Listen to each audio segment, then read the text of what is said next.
Okay. So this is our media availability. It's been some weeks since we've been out here. I really don't have any prepared remarks outside of the fact that in my opening remarks, I wanted to draw attention to our efforts with all of our communities of Los Angeles in the aftermath of the Israeli-Hamas war. Is the concerns that exist within the Jewish, Arab, and Muslim communities for their very safety, and the seeking reassurances from the department that we're going to protect the rights and the safety of all communities, facilitate marches and protests, make efforts to work effectively with those demonstrators to keep people safe, and that should and when instances of hate crimes occur, that will aggressively pursue those cases and identify, when possible, those responsible. And my conversation with DA Gascon, our work with the the U.S. Attorney's Office, is their assurance that they're going to aggressively prosecute that. I'll close by saying I think evidence of this is that we are, when possible, announcing arrests when cases are pursued, and as cases are pursued and we identify individuals responsible, and seeking filing against them. While it was not a hate crime, what was identified Saturday night with the burning of a United States flag in front of a residence in the Woodland Hills area is yet another example of where we will work aggressively.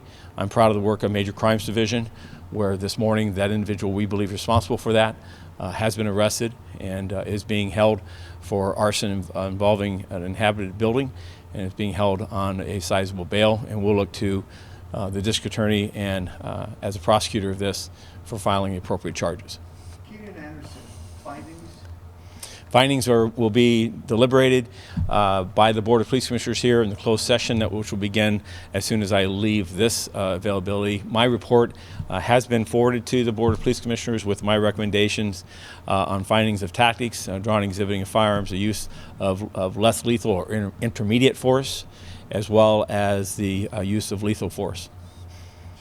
And I'll follow up that the results of that, following deliberations, the commission will make a finding on those same areas, and there will be a public announcement by an open session, and there will also be a report by the commission as well as a redacted version of my report of what was sent to the commission.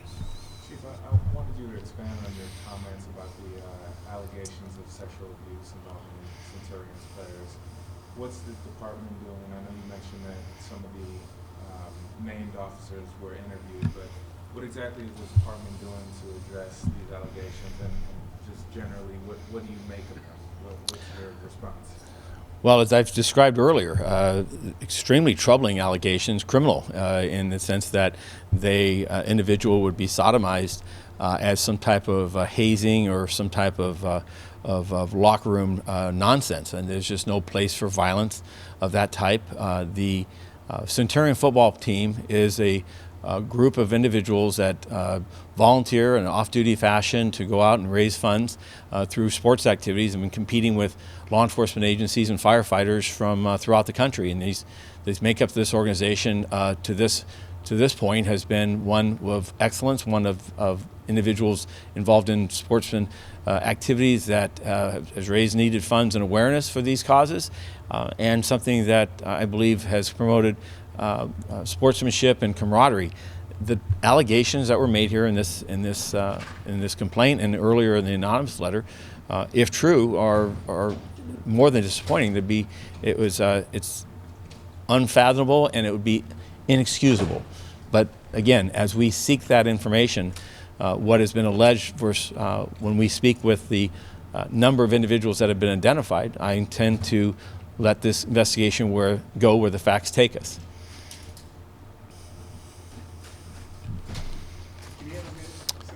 Of course, I would never rush him.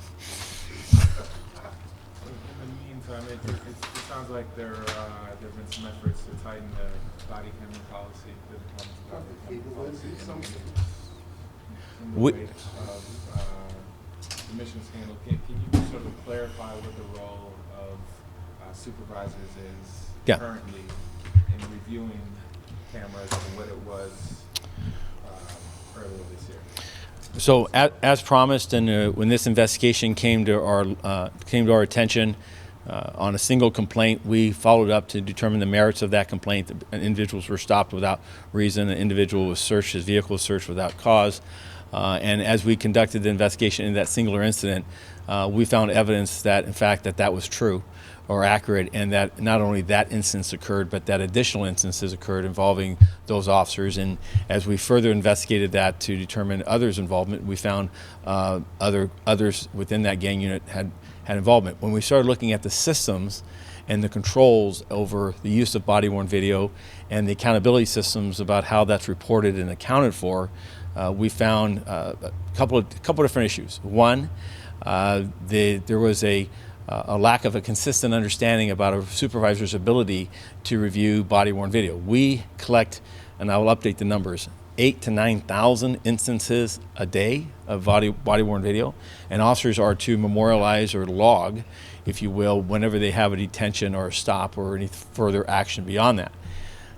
The relationship of that is a manual process between the officer completing a daily log and them writing in the fact that there had a body-worn activation, and whether it was late activation or it didn't contain a buffer or some of the attributes of the body-worn. So we started digging into that. We found, I believe, weaknesses in the system that we're now attempting to address. One, by ensuring supervisors that they have the right and the authority and the ability, and to a degree, an expectation, if they see anomalies in an officer's log that indicates, for instance, no body worn or late body worn, to investigate the circumstances of that.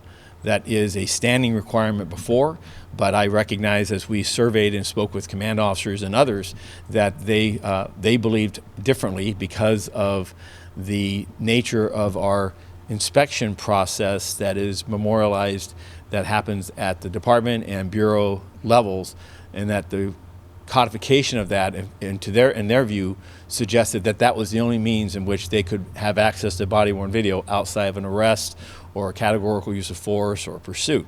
So I wanted to clarify that, and so I issued an order some weeks ago that clarified that a supervisor has the ability to review body-worn video, digital car video, in the course and scope of their duties of oversight of officers. Additionally, we're working with Axon, the body-worn video and digital car video provider, as well as Motorola, who provides the computer-aided dispatch system, to see if we can tie these two disparate systems together to help improve the accountability process of, should there be a stop, that there's no body-worn video, that's flagged. Should there be body-worn video in which there's not a documented stop, that's flagged, so that there's a check and balance system. I believe and I stand by this, I believe the vast majority of men and women in this organization are going out and properly documenting stops, properly articulating deviations, and that those deviations are inadvertent and not purposeful. However, I also recognize, as a process improvement individual, that we have a small group of individuals that apparently violated that trust that we placed in them, that there's systems and controls to help, that what systems and controls can exist to help improve, to let people know that such a gaming of the system will not be allowed, and that they'll be caught, which these individuals were in this instance. And then secondly, that the assurance to us that in the absence of us reviewing every single tens of thousands of these videos, that if we have errant behavior, that there'll be a flag or a note so that it'll draw our attention to this.